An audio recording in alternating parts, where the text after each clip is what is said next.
ইনশাআল্লাহ আপনাদের সাথে আমি বলবো, আমি আমার ওই যে পার্কগুলো আমি চাই যে পার্কগুলো তুলে দেওয়া হোক।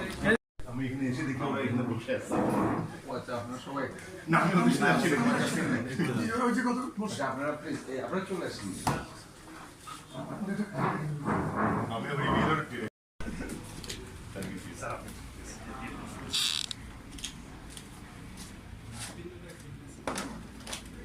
ঠিক আছে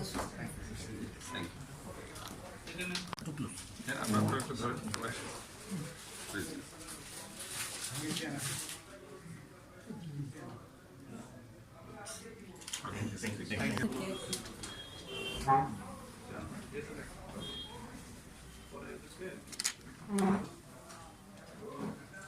ঠিক আছে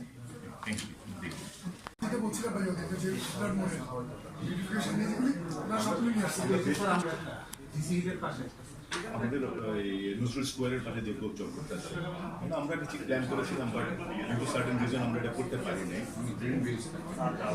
আমরা এখন তো গোল চক্কর, যেটা গোল চক্করটাকে আমরা একটা ইউনিটি, এখানে যেহেতু তিনটা রিলিজিয়ন রিপ্রেজেন্ট করে, আমরা একটা কনসেপ্ট পেপারও দিয়েছি। সো আমরা চাই যে it's like a bond, bonding হবে। আশেপাশে গ্রিন পুরোটা গ্রিন থাকে, পুরোটা গ্রিন থাকে, মাঝখানে পুরোটা গ্রিন থাকে, মাঝখানে আমরা অবশ্য ওমরকে আপনার আর্কিটেক্টের সাথে আগে কথা হয়েছিল। যেটা আমাদের মুখে প্রবর্তন, যেটা ওই যে আই বাচ্চা আপনারা এই ওখানে কিন্তু সবগুলো মেডিকেল সাইন দেওয়া আছে, আর্টের জন্য কি হয়, মানে কতটা সাইন দিয়ে মানে বোঝানোর জন্য এই চক্করটার এই পাশে আমাদের মেডিকেল কলেজ আছে, মানে কনসেপ্ট থেকেই করা ছিল। ঠিক আছে, এগুলি ডিল করে কি আমাদের আমরা চাই যে একটা মানে একটা সবুজ অবয়ব থাকতে হবে।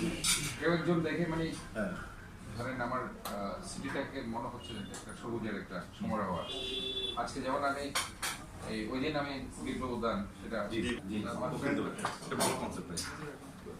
এই জিনিসটা ধরেন আমার দরকার। এই ছোট কারণ থেকে যদি মনের মধ্যে এটা আসলে আমাদের সময় চিন্তা করেন, আমরা স্কুলে পড়তাম, আমরা কমিউনিটি স্কুলে পড়েছি, সব বন্ধু বান্ধব একসাথে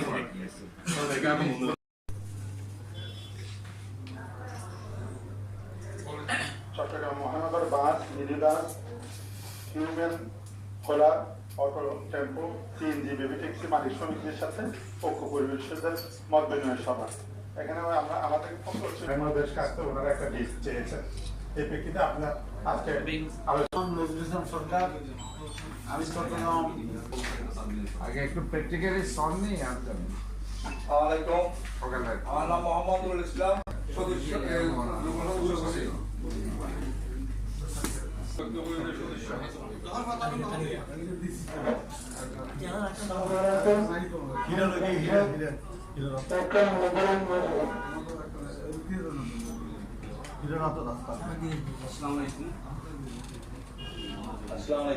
আমি সাইডলাইন সুমন, আমি আর মোর্শেদ চালক দলের সাধারণ সম্পাদক মোহাম্মদ শিবন।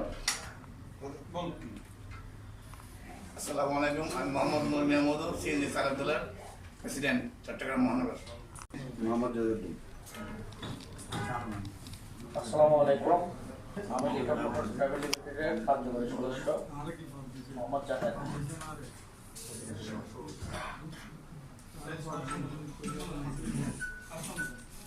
আসসালামু আলাইকুম, আমি চট্টগ্রাম মহানগর 10 নম্বরের সাধারণ সম্পাদক মোহাম্মদ শহীদ।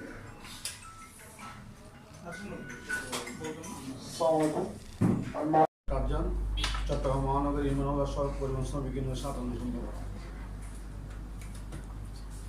আসসালামু আলাইকুম, আমার নাম জাহার আহমদ, আমি চিঠি সার্ভিস অ্যাসোসিয়েশনের কার্যকরী সভাপতি, চট্টগ্রাম মহানগর বাস, মিনিবাস, রিবনওয়ালার, auto tempo, CNG, baby taxi মালিক ও শ্রমিক ঐক্য পরিষদের আহ্বায়ক। আসসালামু আলাইকুম। আমি নাজমুদ্দিন আহমদ, কালুরঘাট বাস, মিনিবাস, রুমেন হলার মালিক সমিতির সভাপতি, সেই কর্মকর্তা। আমি সরকারের যুগ্মসচিব।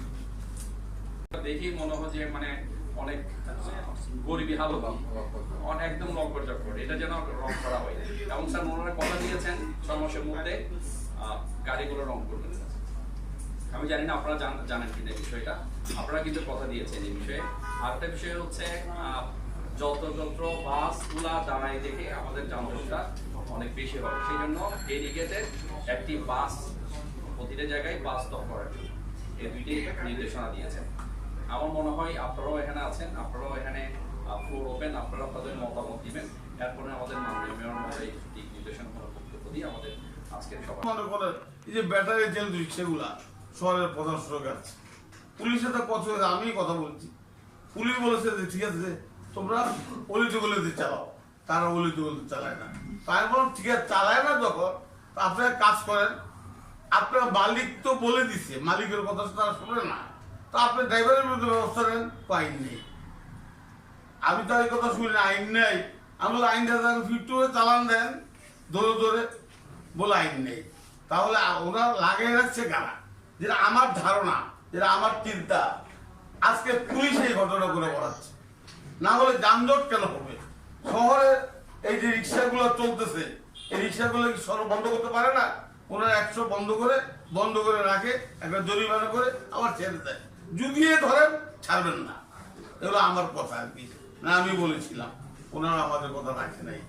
আমাদের যে দাবি দাওয়াটা 15 দফা দাবিতে আমরা বলেছি যে আপনারা আগে যে জরিপটা করেছিলেন সেই জরিপটা বাতিল করেন, কারণ সেই জরিপটা ছিল ভুয়া। কিছু ভুয়া লোক বসে, যেমন আমাদের আমজাদ হোসেন হাজারি, সে সকালে বসে দেখলাম অফিসার তার হয়ে গেছে, আমজাদ হোসেন হাজারি লালবাজার। আমি গেছিলাম দেখতে, গিয়ে দেখেছি উনি মনে হলো যে উনি হলো কার, উনি বিআরটির অফিসার হয়ে গেছে। এই ধরনের ঘটনা দেখলাম, যাক কিছু বলার কিছু ছিল না। ঠিক একই পরিস্থিতিতে ওই জরিপটা আমরা বাতিল চাচ্ছি, পুলিশ আমাদের কথা শুনছে না। দ্বিতীয়ত আসেন শহরটা কিভাবে সুন্দর হবে। চেয়ারম্যান চট্টগ্রাম মেট্রো এলাকার যাত্রী ও পূর্ণ পরিবহন কমিটি, নামপাড়া পুলিশের চট্টগ্রাম বিষয়, চট্টগ্রাম মহানগর এলাকায় বাস মিনিবাস, ইউনিয়ন হলার, auto tempo, CNG, baby taxi মালিক শ্রমিকদের সমস্যা সহ সমাধানের আবেদন।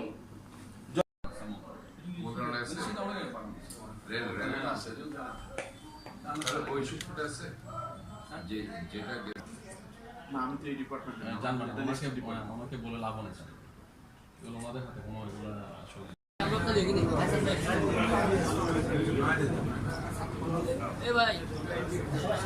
সামনে সবাই মুরবি, সামনে দেখা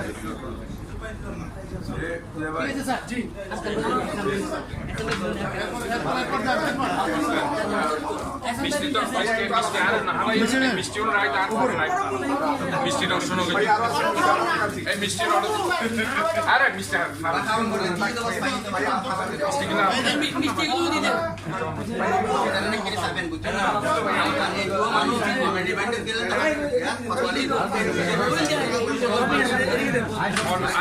কেউ আছে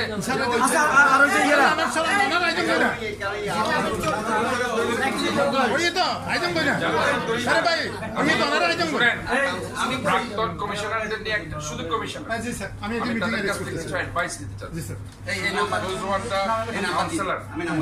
তাদের সাথে একটা মত বিনিময়, মালিক ভাই, নিয়াজ ভাই, এরকম দেখে দেখে কমিশনার যারা ডাক্তার আফসার ভাই, তারপর আমাদের ডিউক আছে, ইয়াসিন চৌধুরী আসু আছে, এইভাবে সেকেন্দার ভাই, সেকেন্দার ভাই কমিশনার মাহবুব, এটা নিয়াজ ভাই রেডি করছে, ঠিক আছে। আচ্ছা আরেকটা এই মোসা ভাই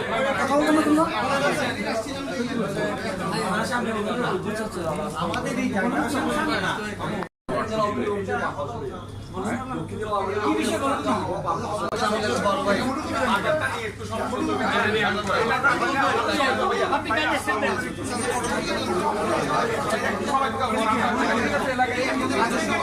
পরহস্তে ধন, নহে বিদ্যা নহে ধন, হলে প্রয়োজন। That is very important. আমাদেরকে সবসময় ওইভাবেই চলতে হবে। আর মনে রাখতে হবে, অভিভাবকদের পরে যারা ছাত্রছাত্রীদের সবচেয়ে বেশি সময় দিবে তারা হচ্ছে শিক্ষক শিক্ষিকা। কাজেই আমাদেরকে ওই শিক্ষক শিক্ষিকা যদি সমস্ত ছাত্রছাত্রীদেরকে সবসময় যদি মনিটরিং করতে পারে, সবসময় তাদেরকে যদি বিভিন্নভাবে নীতিবাক্য শুনিয়ে একটা ভালো জায়গায় আনতে পারে, পরিষ্কার পরিচ্ছন্নতার দিকে জোর দিতে পারে, ঠিকমতো সকালে ব্রেকফাস্ট, সকালের নাস্তা খেয়েছে কিনা এটাও মনিটরিং করতে পারে। এটা আমার মনে হয় ভেরি ইম্পর্টেন্ট।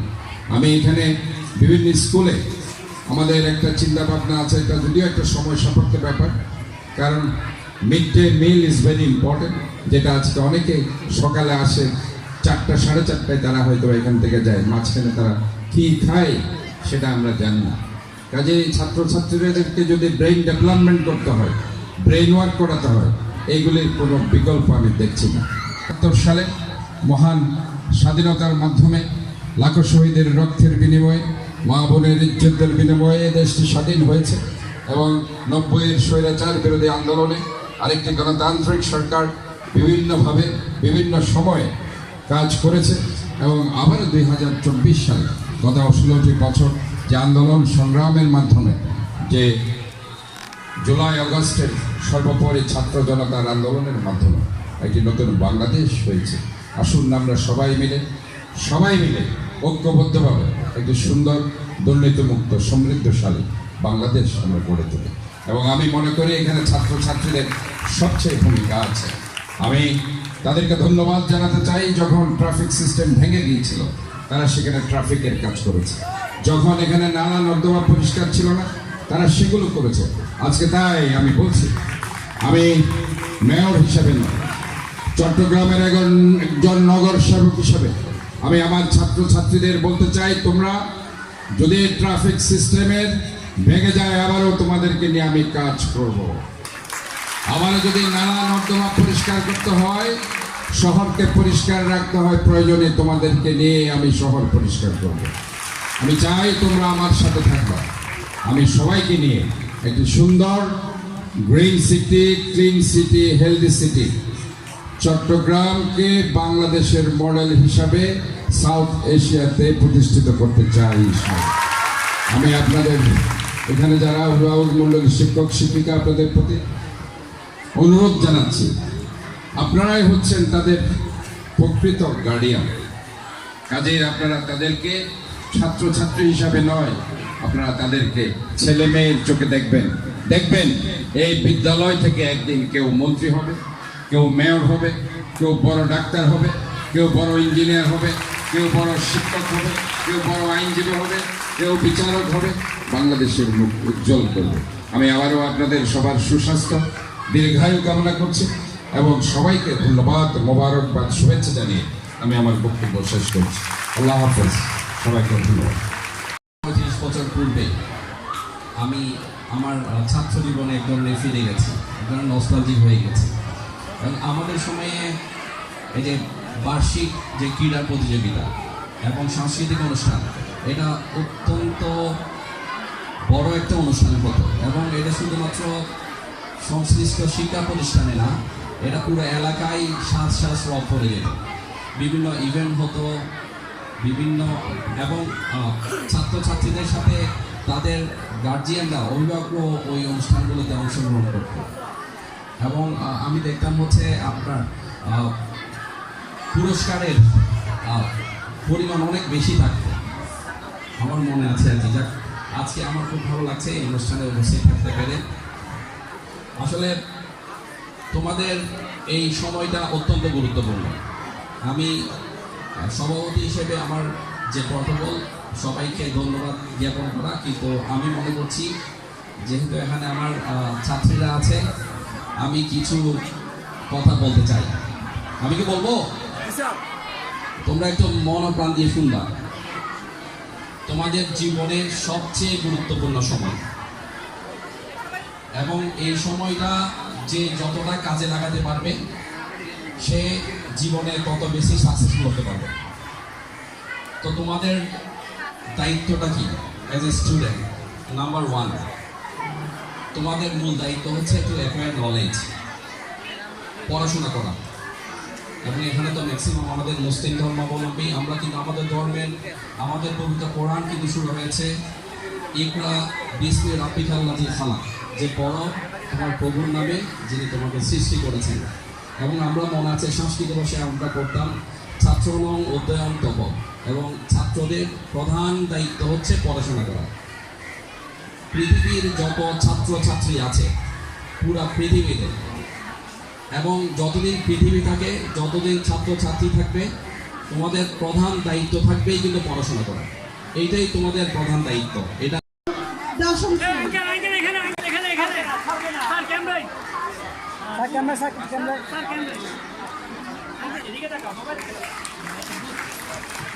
দ্বাদশ শ্রেণী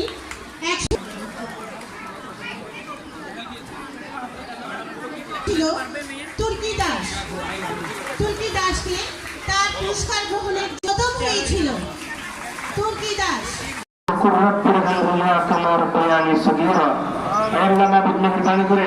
আল্লাহ আমরা সকলে আসরের নামাজ আদায় করে তোমার বান্দা মোহাম্মদ জামাল আহমদের নামাজ আমাদের শেষ করে আল্লাহ তার মাগফিরাতের উদ্দেশ্যে আল্লাহ আমরা দুবেলা খালি হাত তুললাম।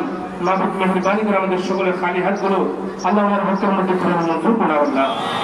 আল্লাহ আমরা জীবন চলার ক্ষেত্রে যত সগীরা কবিরা জাহিরি বাতিল যত গুণাগুলো হয়েছে মাহবুব মেহরবানি করে মাফ করে দাও আল্লাহ। আল্লাহ এই জানাজার নামাজ রুসিলাই তার জীবনের সমস্ত গুণ মাফ করে দাও আল্লাহ। আল্লাহ সমাজের খেদমত করেছেন, আল্লাহ বিভিন্নভাবে সমাজের বিভিন্নভাবে খেদমতে আঞ্জাম দিয়েছেন মাহবুব মেহরবানি করে এই সমাজের খেদমতের উচিলাই আল্লাহ আমার জীবনের সমস্ত গুণ মাফ করে দাও আল্লাহ। জানাজার নামাজের মধ্যে যারা শরীক শামিল হয়েছেন আল্লাহ প্রত্যেক হকের মধ্যে দরখাস্ত করে মঞ্জুর করে দাও আল্লাহ। আল্লাহ আমাদের দেশের তুমি শান্তি নাযিল করে দাও আল্লাহ। আল্লাহ মাহবুব মেহরবানি করে আল্লাহ মোহাম্মদ জামাল আহমদ সাহেবের মেহরবান আল্লাহ পর্যন্ত থেকে রেখে যাচ্ছেন প্রত্যেকের প্রচেতন করার তৌফিক দান করে আল্লাহ, সবর ইখতিয়ার করার তৌফিক দান করে আল্লাহ। আল্লাহুম্মা আফিনা মিন কুল্লি বালাইন ওয়া আযাবিল আখিরাহ ওয়া বিহাক্কি লা ইলাহা ইল্লাল্লাহু মুহাম্মাদুর রাসূলুল্লাহ। আসসালামু আলাইকুম ওয়া রাহমাতুল্লাহ।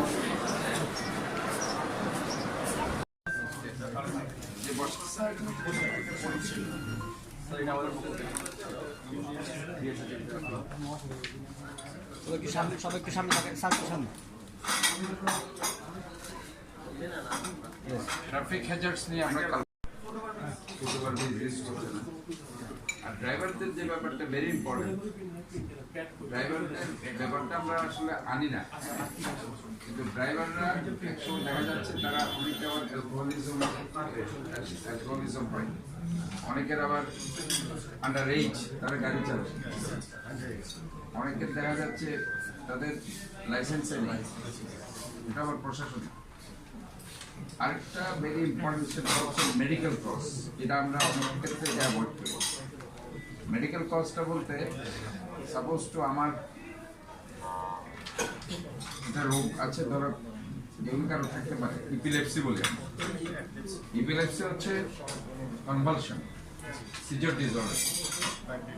কনভালশন যখন হয়, হঠাৎ করে আপনি গাড়ি চালালেন, গাড়ি চালাইতে চালাইতে হঠাৎ করে আপনি স্টিয়ারিং সিটে আছে, আপনার কনভালশন উঠে গেল, আপনি সব ছেড়ে দিয়ে দেওয়া যায় গাড়ি দেখছেন।